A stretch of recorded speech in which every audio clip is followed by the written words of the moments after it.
1 9 25 49 81 என்ற தொடரில் விடுபட்ட எண்ணை காண்க. ஓகே, எப்பவுமே பாத்தீங்கன்னா ஒரு எண்ணை பார்த்த உடனே அது என்ன நம்பர் அப்படின்னு கண்டுபிடிக்க தெரியணும்.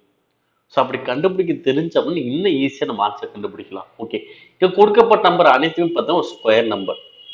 அனைத்து நம்பரும் என்னது? Square number. இப்போ பாருங்க, 1 9 25 49 81. ஓகே, 1 அப்படின்னா எனக்கு 1 ஸ்கொயர், 9னா 3 ஸ்கொயர், 25னா 5 ஸ்கொயர், 49னா 7 ஸ்கொயர், 81னா 9 ஸ்கொயர். அப்ப அடுத்து எனக்கு என்ன வரும்? 1 3 5 7 9, அடுத்து எனக்கு என்ன வரும்? 11 ஸ்கொயர். அப்ப 11 ஸ்கொயர் மதிப்பு எனக்கு என்னது? 121. ஸோ ஆன்சர் எவ்வளோ? 121 செகண்ட் ஆன்சர்.